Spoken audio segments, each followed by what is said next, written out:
not working for George Steinbrenner any longer, where the criteria is championships and going for it and pulling the trigger and getting the job done. Now the criteria for Brian Cashman is, we're about the process.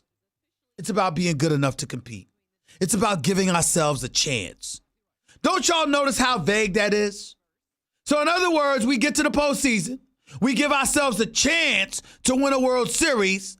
He's done his job. We had 30 guys on the injured list.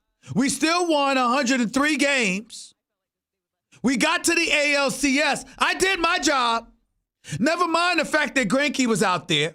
Never mind the fact that you once had a chance to get Garrett Cole.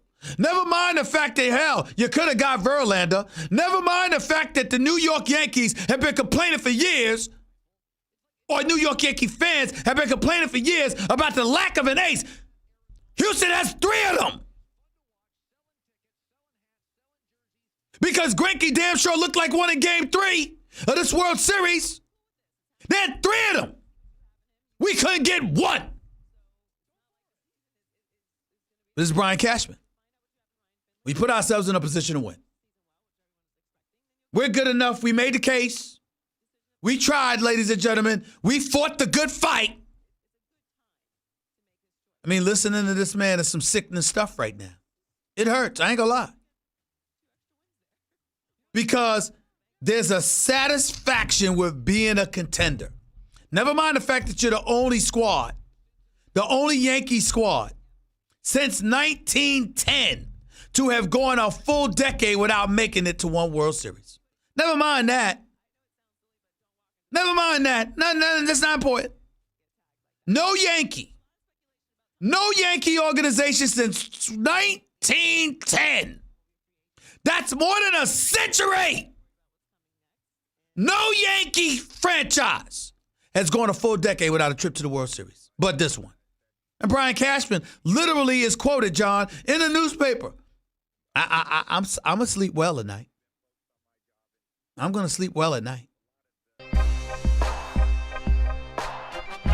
The Jets and Giants made history together. It's the first trade done between these two New York teams. Leonard Williams doesn't even have to move. The Jets trade him to the Giants for a 3rd-round pick in 2020 and a 5th-rounder in 2021. Me and Leo clicked right away. I mean, he went to USC, I went to SC as well. And the Giants wanted some defensive line help, and the Jets want draft picks. They've got to rebuild their whole offensive line and then some. The best thing is you don't have to move.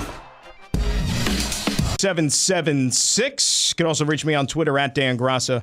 GRACA. And if you missed my opening segment, go check it out on demand in the Stephen A. Smith podcast, brought to you by Capital One. Capital One is reimagining banking, offering accountants with no fees or minimums that can be opened in 5 minutes. Capital One, what's in your wallet? Capital One, N.A., member FDIC. And it's time you prep your engine for winter with Pennzoil Synthetic Motor Oil, the first motor oil made from natural gas, not crude oil. The proof is in the Pennzoil.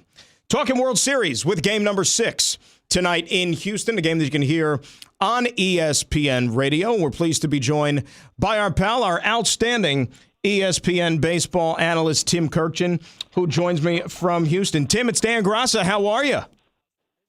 I'm well, Dan. It's game 6.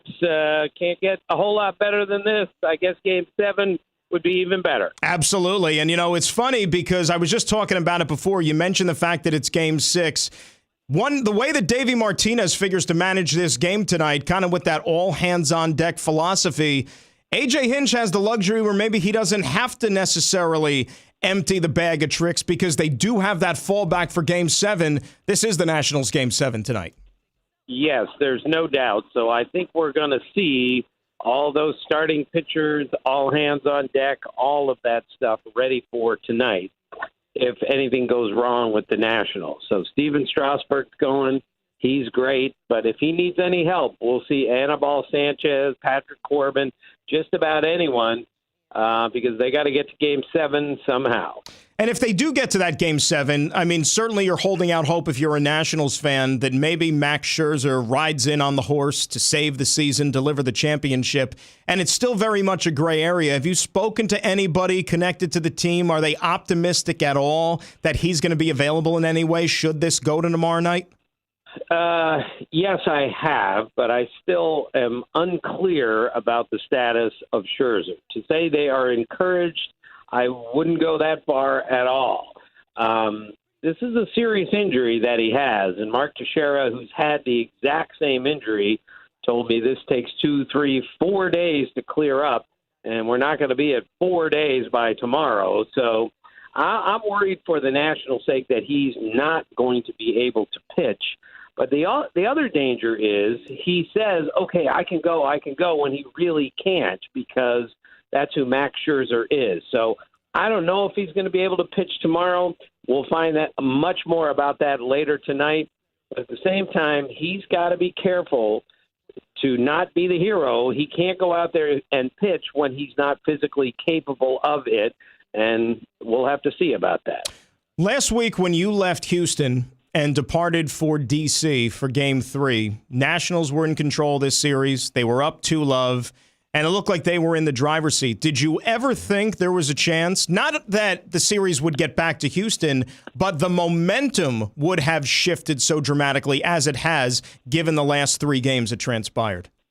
No, I did not see this happening. I did not see the Astros going in and winning 3 games. I did not see the Nationals being held to 3 runs in 3 games. I did not see the Nationals going 1 for 21 with runners in scoring position at home. But it proves again, and this series has made absolutely no sense. And that's what makes it so interesting to me is Cole and Verlander just don't lose back-to-back at home in games 1 and 2. That hadn't happened all year.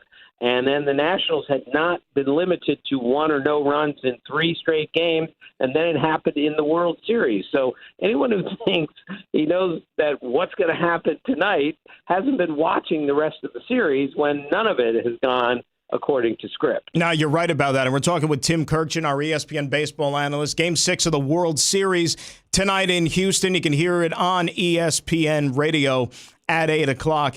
You know, for any team that wins a championship, and I don't care if you're a juggernaut and you go wire to wire leading the entire sport, you always still need these guys, whether they're role players, complementary players, chipping in and delivering in big moments. And you just look in this World Series for the Houston Astros. Yeah, they have plenty of star power, but look at the couple of big knocks that Robinson Chirinos has given them this year. What Jose Urquidy did for them on Saturday in Game 4 was nothing short of brilliant.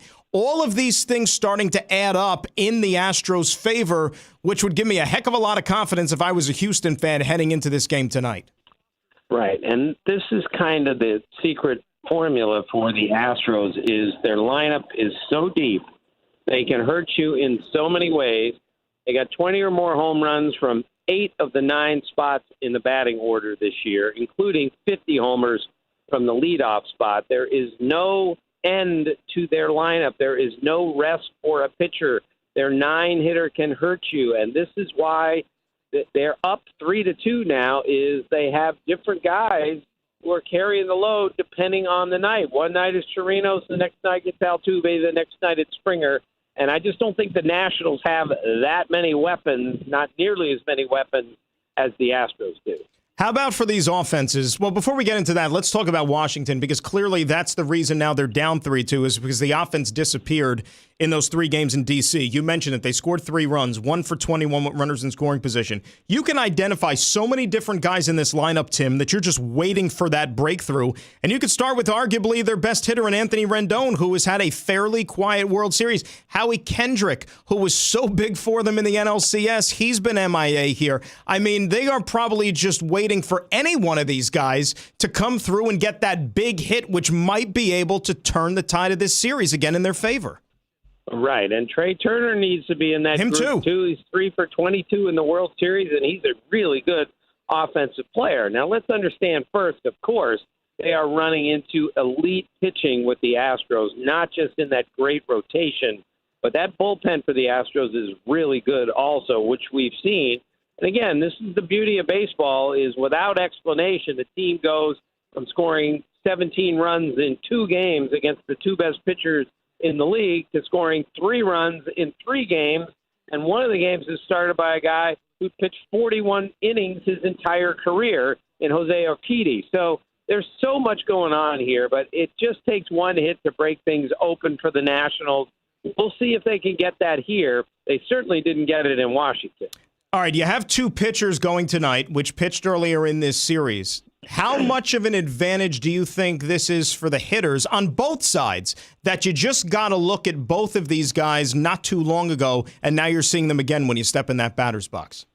Well, there's no doubt when you get to see them a second time in this short of a time frame, it's an advantage for the hitters.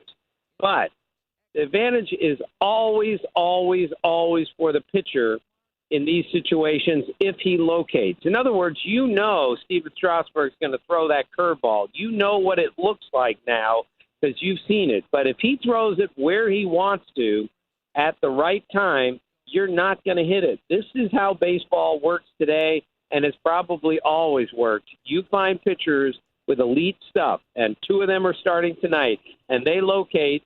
You cannot beat them. You cannot hit them. They don't just get you out. They strike you out. All these home runs we've seen the last few years, and especially this year, is when you miss location. If you miss location with our hitters today, you're going to get killed. But if a great pitcher hits his location, then the pitcher is going to win virtually every time. Tim Kirchin, ESPN baseball analyst, joining us here on the Stephen A. Smith Show. Dan Grassa sitting in for Stephen A. Yes, they're both elite pitchers tonight in Strasburg and Verlander. Verlander's going to the Hall of Fame, but it's gotten a lot of attention over the last couple of days, Tim. The World Series record for him, his performance has not been great, and we've already seen him pitch in this series. He's 36 years old. He's thrown a lot of innings this year. Would you be concerned in any way? And normally we don't use the word concern attached to Justin Verlander, but concerned giving him the baseball in this situation tonight that, once again, you're not going to see vintage Verlander? I would certainly not be concerned giving him the ball, but he has not been vintage Verlander. And remember, he pitched on short rest in this postseason, and maybe that's catching up to him just a little bit. Maybe all the pitches he's thrown, maybe 36, maybe. But I also know that, he's made 6 World Series starts and hadn't won any of them. No one's ever done that in baseball history. So I have a feeling he's going to be cognizant of all of this and dial up a really good one. Whether he has his greatest stuff or not, I think he finds a way. Do you think if you're Dave Martinez, you tinker with the lineup in any way? And I mentioned it in the opening block today. Maybe you see if you could get Soto up one peg or two just because you have so much faith in him. He's actually swinging the bat now, one of the better guys in your lineup, just to get him an extra at-bat possibly in this game. I don't think so. I think they're going to certainly go with the top 4 guys in order that they've used all year, that they've used since they've gotten hot, at the really beginning of June. So it'll be the same 4 to start with, I'm pretty sure. Now, what he does at second base, what he does down in the lineup, pretty much use the same lineup the entire postseason. I don't see that changing tonight. What does your gut tell you? Do you think that we have a game tomorrow night, or do you think it ends? Well, again, Dan, my gut has been wrong about 6 times. We've all been there. All of us, we have no idea what's going on, which, of course, is the best part. I picked the Astros in 7 to begin with, but I'm going to say it ends tonight, but I base that on nothing. Gut feel, analytics, nothing. This is baseball, and this series especially has made no sense. Well, this is a team that won 60 games at home during the regular season, Tim. Can we really see them losing 3 straight? That's what I'm kind of holding on to here more than anything else, just to maybe think that they got this momentum and it's going to keep on going into tonight. Well, this will be if the Nationals win tonight, it'll be the first best-of-7 series in baseball history in which the road team won each of the first 6 games of any postseason 7-game series. That's what we're looking at tonight. History in the making if the Nationals win tonight. It's 2019. Who's to say we can't rewrite some more history, Tim? Always appreciate it. Should be fun out there. Enjoy the game, and we'll catch up again soon, Tim. Thanks for joining me. Okay, Dan. See you. All right, Tim Kirchin, our outstanding ESPN MLB analyst. Remember, you can listen to the World Series tonight at 8 o'clock Eastern Time on ESPN Radio. We'll do some college football coming up at the top of the hour. Paul Feinbaum joins me in studio. When we come back, we'll give you some breaking NFL news And we are still a couple of hours away even from the trade deadline, what promises to be a busy Tuesday. But from celebrating Knute Rockne to the fall of USC, the Down and Distance podcast, hosted by Ivan Mizell, covers 8 stories from the history of college football. Download today, available wherever you enjoy your podcasts, presented by Cintas and LinkedIn. Dan Grassa in for Stephen A. It's the Stephen A. Smith Show on ESPN Radio and ESPN News. What if there was one place you could go to hear the most essential story ever?